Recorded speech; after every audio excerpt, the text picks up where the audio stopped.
अष्टावक्र के जन्म का वृत्तांत और उनका राजा जनक के दरबार में जाना। जब पेट में गर्भ बढ़ रहा था, उस समय सुजाता ने उससे पीड़ित होकर एकांत में अपने निर्धन पति से धन की इच्छा रखकर कहा, महर्षि, यह मेरे गर्भ का 10वां महीना चल रहा है। मैं धनहीन नारी खर्च की कैसे व्यवस्था करूंगी? आपके पास थोड़ा सा भी धन नहीं है जिससे मैं प्रसव काल के इस संकट से पार हो सकूं।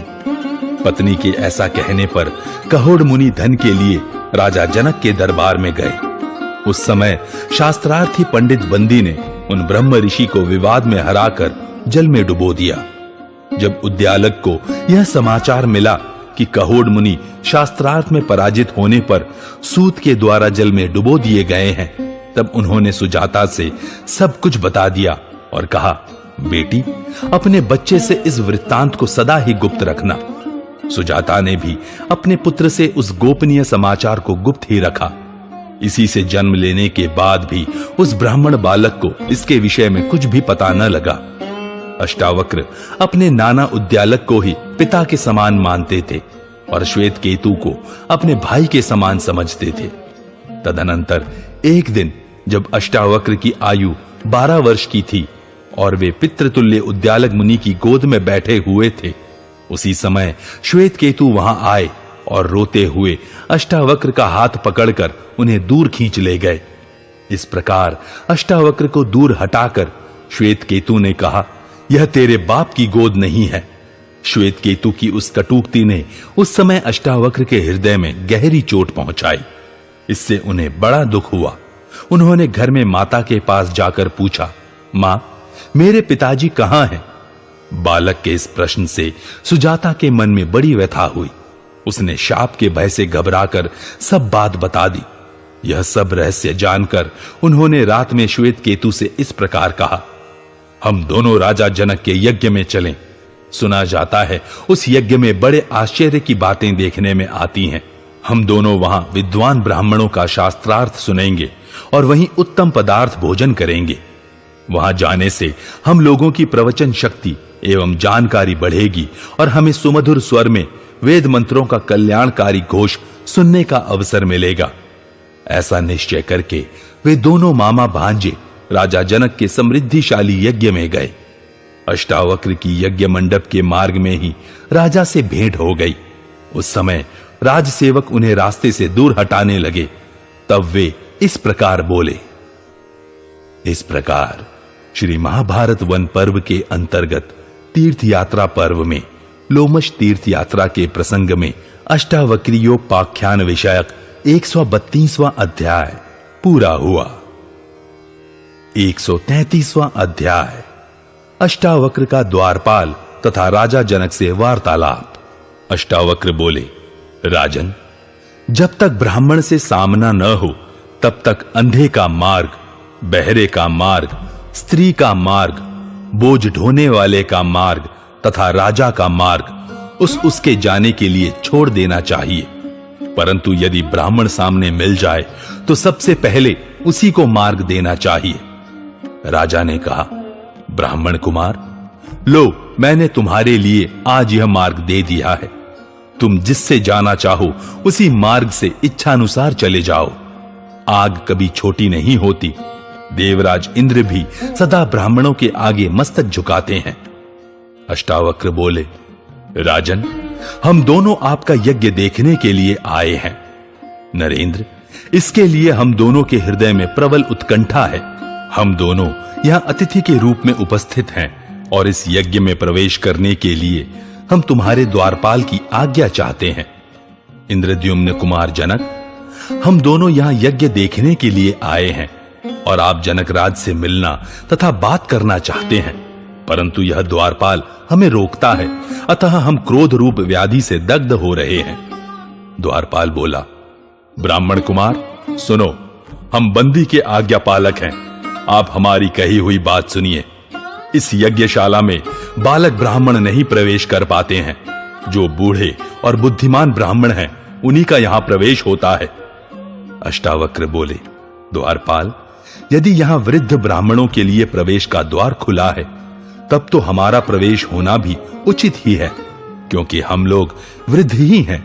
हमने ब्रह्मचर्य व्रत का पालन किया है तथा हम वेद के प्रभाव से भी संपन्न हैं। साथ ही हम गुरुजनों के सेवक, जितेंद्रिय तथा ज्ञान शास्त्र में परिनिष्ठित भी हैं।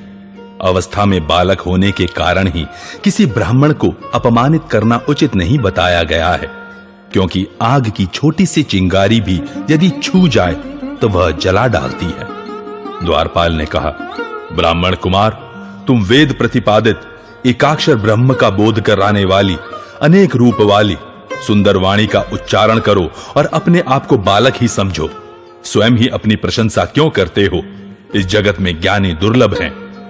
अष्टावक्र बोले, द्वारपाल, केवल शरीर बढ़ जाने से किसी की बढ़ती नहीं समझी जाती है। जैसे सेमल के फल की गांठ बढ़ने पर भी सारहीन होने के कारण वह व्यर्थ ही है। छोटा और दुबला पतला वृक्ष भी यदि फलों के भार से लदा है तो उसे ही वृद्ध जानना चाहिए। जिसमें फल नहीं लगते उस वृक्ष का बढ़ना भी नहीं के बराबर है। द्वारपाल ने कहा, बालक बड़े बूढ़ों से ही ज्ञान प्राप्त करते हैं और समयानुसार वे भी वृद्ध होते हैं। थोड़े समय में ज्ञान की प्राप्ति असंभव है, अतः तुम बालक होकर भी क्यों वृद्ध की सी बातें करते हो? अष्टावक्र बोले, अमुक व्यक्ति के सिर के बाल पक गए हैं, इतने ही मात्र से वह बूढ़ा नहीं होता है। अवस्था में बालक होने पर भी जो ज्ञान में बड़ा चढ़ा है उसी को देवगण वृद्ध मानते हैं। अधिक वर्षों की अवस्था होने से, बाल पकने से, धन बढ़ जाने से और अधिक भाई बंधु हो जाने से भी कोई बड़ा हो नहीं सकता। ऋषियों ने ऐसा नियम बनाया है कि हम ब्राह्मणों में जो अंगों सहित संपूर्ण वेदों का स्वाध्याय करने वाला तथा वक्ता है वही बड़ा है। द्वारपाल, मैं राजसभा में बंदी से मिलने के लिए आया हूं। तुम कमल पुष्प की माला धारण किए हुए महाराज जनक को मेरे आगमन की सूचना दे दो। द्वारपाल, आज तुम हमें विद्वानों के साथ शास्त्रार्थ करते देखोगे। साथ ही विवाद बढ़ जाने पर बंदी को परास्त हुआ पाओगे। आज संपूर्ण सभासद चुपचाप बैठे रहें तथा राजा और उनके प्रधान पुरोहितों के साथ पूर्णतः विद्वान ब्राह्मण मेरी लघुता अथवा श्रेष्ठता को प्रत्यक्ष देखें। द्वारपाल ने कहा, जहां सुशिक्षित विद्वानों का प्रवेश होता है उस यज्ञ मंडप में तुम जैसे 10 वर्ष के बालक का प्रवेश होना कैसे संभव है? तथापि मैं किसी उपाय से तुम्हें उसके भीतर प्रवेश कराने का उपाय करूंगा। तुम भी भीतर जाने के लिए यथोचित प्रयत्न करो। ये नरेश तुम्हारी बात सुन सके इतनी ही दूरी पर यज्ञ मंडप में स्थित हैं। तुम अपने शुद्ध वचनों द्वारा इनकी स्तुति करो, इससे ये प्रसन्न होकर तुम्हें प्रवेश करने की आज्ञा दे देंगे तथा तुम्हारी और भी कोई कामना हो तो वे पूरी करेंगे। अष्टावक्र बोले, राजन, आप जनक वंश के श्रेष्ठ पुरुष हैं, सम्राट हैं। आपके यहाँ सभी प्रकार के ऐश्वर्य परिपूर्ण हैं। वर्तमान समय में केवल आप ही उत्तम यज्ञ कर्मों का अनुष्ठान करने वाले हैं, अथवा पूर्व काल में एकमात्र राजा ययाति ऐसे हो चुके हैं। हमने सुना है कि आपके यहाँ बंदी नाम से प्रसिद्ध कोई विद्वान है जो वाद विवाद के मर्म को जानने वाले कितने ही वृद्ध ब्राह्मणों को शास्त्रार्थ में हराकर वश में कर लेते हैं और फिर आप ही के दिए हुए विश्वसनीय पुरुषों द्वारा उन सबको निशंक होकर पानी में डुबवा देते हैं। मैं ब्राह्मणों के समीप यह समाचार सुनकर अद्वैत ब्रह्मक विषयम वर्णन करने के लिए यहाँ आया हूँ। वे बंदी कहाँ हैं? मैं उनसे मिलकर उनके तेज को उसी प्रकार शांत कर दूंगा जैसे सूर्य ताराओं की ज्योति को विलुप्त कर देते हैं। राजा बोले, ब्राह्मण कुमार, तुम अपने विपक्षी की प्रवचन शक्ति को जाने बिना ही बंदी को जीतने की इच्छा रखते हो। जो प्रतिवादी के बल को जानते हो वे ही ऐसी बातें कह सकते हैं। वेदों का अनुशीलन करने वाले बहुत से ब्राह्मण बंदी का प्रभाव देख चुके हैं। तुम्हें इस बंदी की शक्ति का कुछ भी ज्ञान नहीं है, इसलिए उसे जीतने की इच्छा कर रहे हो।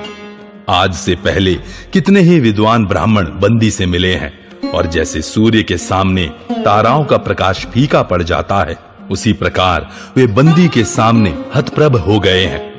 तात, कितने ही ज्ञानोन्मत्त ब्राह्मण बंदी को जीतने की अभिलाषा रखकर शास्त्रार्थ की घोषणा करते हुए आए हैं, किंतु उनके निकट पहुंचते ही उनका प्रभाव नष्ट हो गया है। इतना ही नहीं, वे पराजित एवं तिरस्कृत हो चुपचाप राजसभा से निकल गए हैं, फिर वे अन्य सदस्यों के साथ वार्तालाप ही कैसे कर सकते हैं? अष्टावक्र बोले, महाराज, अभी बंदी को हम जैसों के साथ शास्त्रार्थ करने का अवसर नहीं मिला है, इसीलिए वह सिंह बना हुआ है और निडर होकर बातें करता है। आज मुझसे जब उसकी भेंट होगी, उस समय वह पराजित होकर मुर्दे की भांति सो जाएगा, ठीक उसी तरह जैसे रास्ते में टूटा हुआ छकड़ा जहां का तहां पड़ा रह जाता है, उसका पहिया एक पग भी आगे नहीं बढ़ता। जो पुरुष 30 अवयव, 12 अंश, 24 पर्व और 360 अरों वाले पदार्थ को जानता है, उसके प्रयोजन को समझता है, वह उच्च कोटि का ज्ञानी है। अष्टावक्र बोले, राजन, जिसमें 12 अमावस्या और 12 पूर्णिमा रूपी 24 पर्व, ऋतु रूप 6 नाभि, मास रूप 12 अंश और दिन रूप 360 अरे हैं, वह निरंतर घूमने वाला संवत्सर रूप कालचक्र आपकी रक्षा करे। राजा ने पूछा, जो 2 घोड़ियों की भांति संयुक्त रहती है एवं जो बाज पक्षी की भांति हठात गिरने वाली है, उन दोनों के गर्भ को देवताओं में से कौन धारण करता है तथा वे दोनों किस गर्भ को उत्पन्न करती हैं?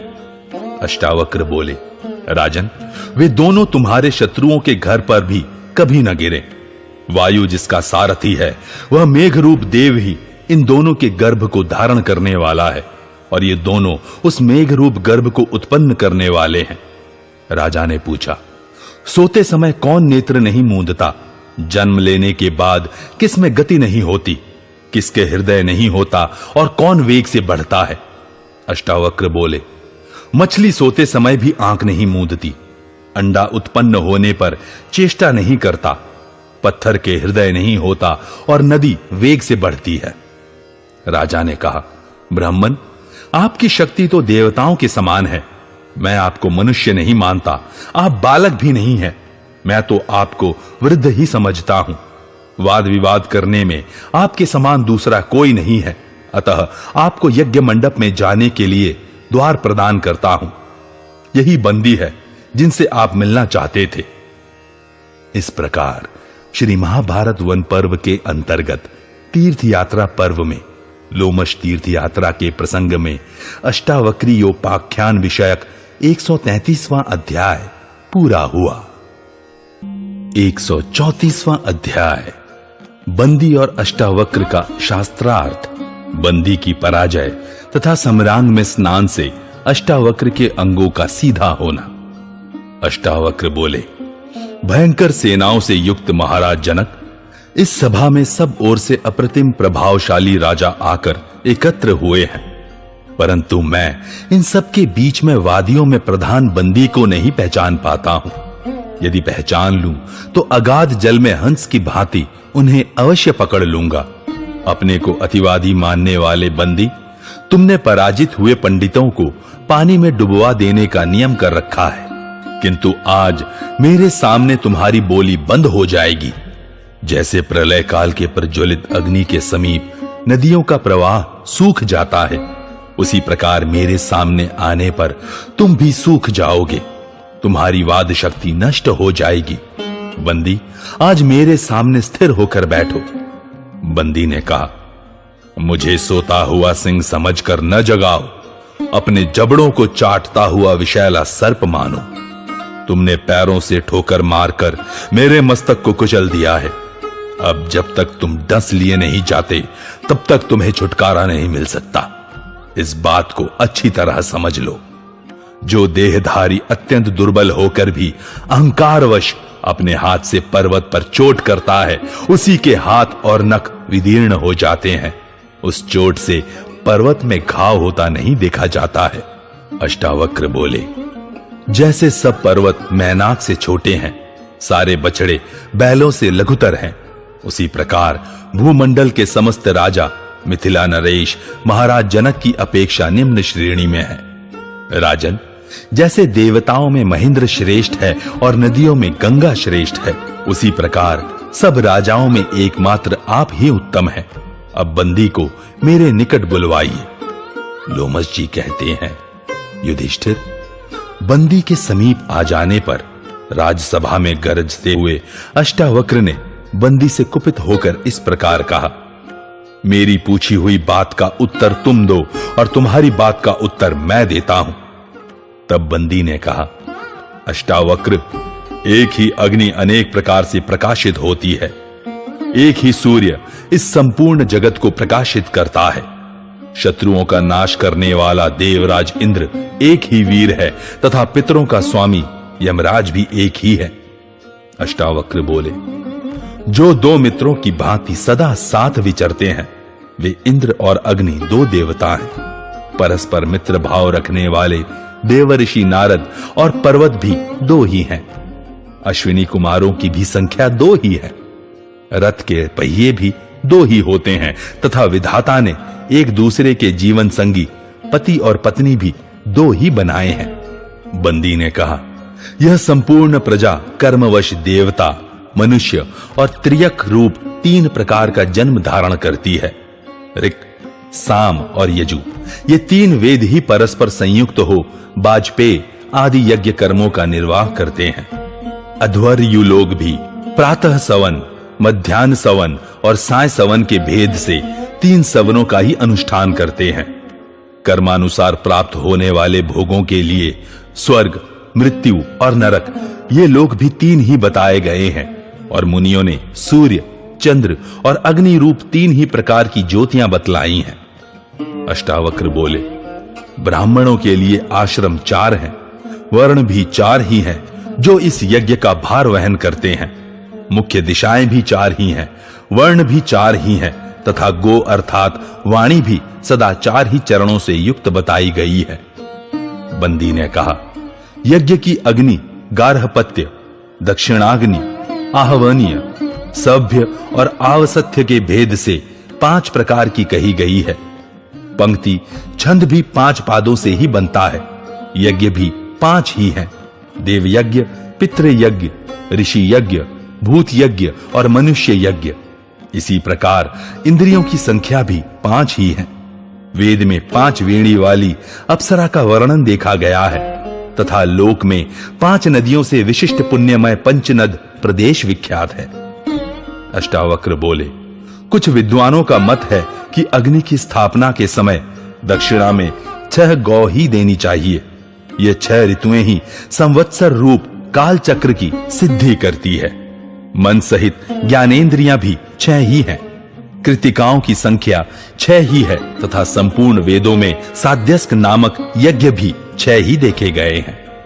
बंदी ने कहा, ग्राम्य पशु 7 हैं जिनके नाम इस प्रकार है, गाय, भैंस, बकरी, भेड़, घोड़ा, कुत्ता और गधा।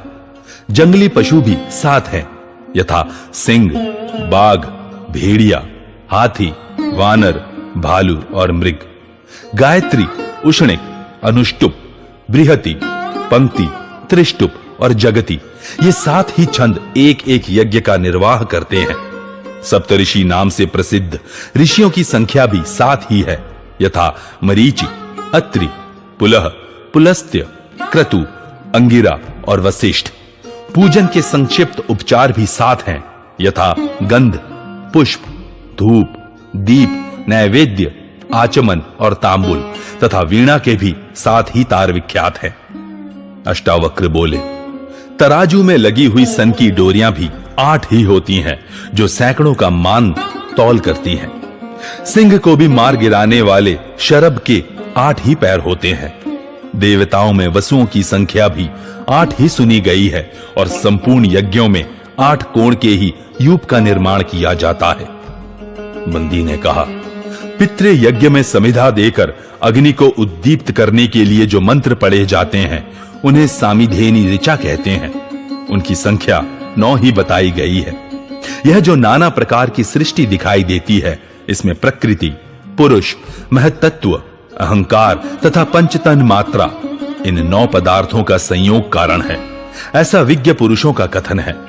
बृहति छंद के प्रत्येक चरण में 9 अक्षर बताए गए हैं और 1 से लेकर 9 अंकों का योग ही सदा गणना के उपयोग में आता है।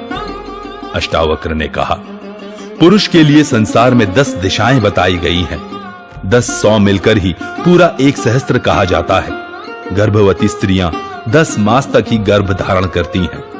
निंदक भी 10 ही होते हैं। शरीर की अवस्थाएं भी 10 हैं तथा पूजनीय पुरुष भी 10 ही बताए गए हैं। बंदी ने कहा, प्राणधारी पशुओं के 11 विषय बताए गए हैं। उन्हें प्रकाशित करने वाली इंद्रियां भी 11 ही हैं। यज्ञ, याग आदि में युग भी 11 ही होते हैं। प्राणियों के विकार भी 11 हैं तथा स्वर्गीय देवताओं में जो रुद्र कहलाते हैं उनकी संख्या भी 11 ही है। अष्टावक्र बोले, एक संवत्सर में 12 महीने बताए गए हैं। जगती छंद का प्रत्येक पाद 12 अक्षरों का होता है। प्राकृत यज्ञ 12 दिनों का माना गया है। ज्ञानी पुरुष यहां 12 आदित्यों का वर्णन करते हैं। बंदी ने कहा, त्रयोदशी तिथि उत्तम बताई गई है तथा यह पृथ्वी 13 द्वीपों से युक्त है। लोमश जी कहते हैं, इतना कहकर बंदी चुप हो गया।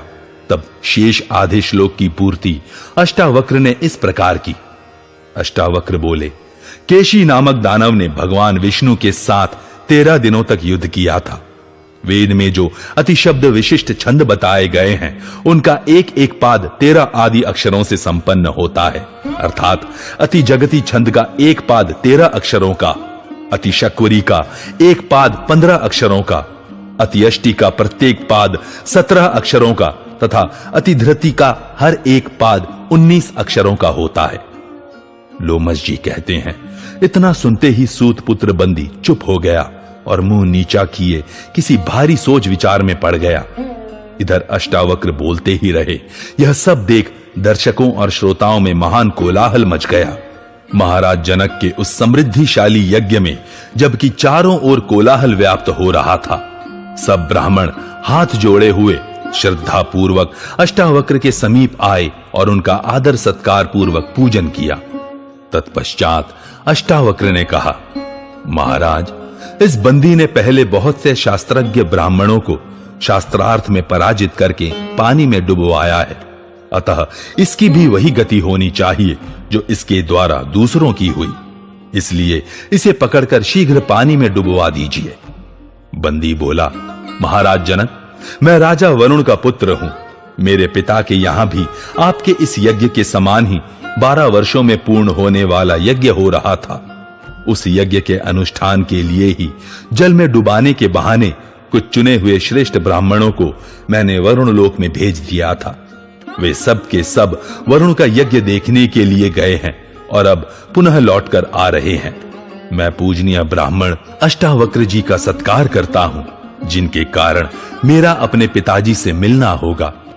अष्टावक्र बोले, राजन, बंदी ने अपनी जिस वाणी, प्रवचन पटुता अथवा मेधा बुद्धि बल से विद्वान ब्राह्मणों को भी परास्त किया और समुद्र के जल में डुबोया है, उसकी उस वाक शक्ति को मैंने अपनी बुद्धि से किस प्रकार उखाड़ फेंका है, यह सब इस सभा में बैठे हुए विद्वान पुरुष मेरी बातें सुनकर ही जान गए होंगे। अग्नि स्वभाव से ही दहन करने वाला है, तो भी वह ज्ञेय विषय को तत्काल जानने में समर्थ है। इस कारण परीक्षा के समय जो सदाचारी और सत्यवादी होते हैं उनके घरों को छोड़ देता है, जलाता नहीं। वैसे ही संत लोग भी विनम्र भाव से बोलने वाले बालक पुत्रों के वचनों में से जो सत्य और हितकर बात होती है उसे चुन लेते हैं, उसे मान लेते हैं, उनकी अवहेलना नहीं करते। भाव यह कि तुमको मेरे वचनों का भाव समझकर उन्हें ग्रहण करना चाहिए। राजन, जान पड़ता है तुमने लसोड़े के पत्तों पर भोजन किया है या उसका फल खा लिया है, इसी से तुम्हारा तेज क्षीण हो गया है। अतः तुम बंदी की बात सुन रहे हो अथवा इस बंदी द्वारा की गई स्तुतियां तुम्हें उन्मत्त कर रही हैं। यही कारण है कि अंकुश की मार खाकर भी न मानने वाले मतवाले हाथी की भांति तुम मेरी इन बातों को नहीं सुन रहे हो। जनक ने कहा, ब्राह्मण, मैं आपकी दिव्य एवं अलौकिक वाणी सुन रहा हूं। आप साक्षात दिव्य स्वरूप हैं। आपने शास्त्रार्थ में बंदी को जीत लिया है। आपकी इच्छा अभी पूरी की जा रही है। देखिए, यह है आपके द्वारा जीता हुआ बंदी। अष्टावक्र बोले, महाराज, इस बंदी के जीवित रहने से मेरा कोई प्रयोजन नहीं है। यदि इसके पिता वरुण देव हैं तो उनके पास जाने के लिए इसे निश्चय ही जलाशय में डुबो दीजिए। बंदी ने कहा, राजन, मैं वास्तव में राजा वरुण का पुत्र हूं, अतः जल में डुबोए जाने का मुझे कोई भय नहीं है।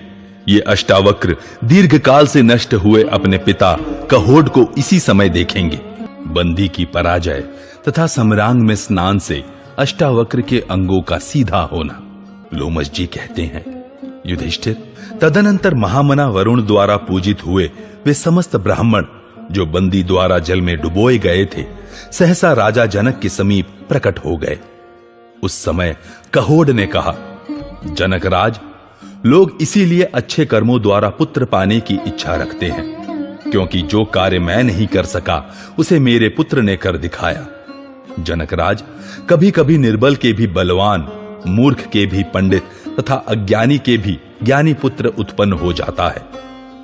राजन, आपका कल्याण हो। युद्ध में स्वयं ही यमराज तीखे फरसे से आपके शत्रुओं के मस्तक काटते रहे।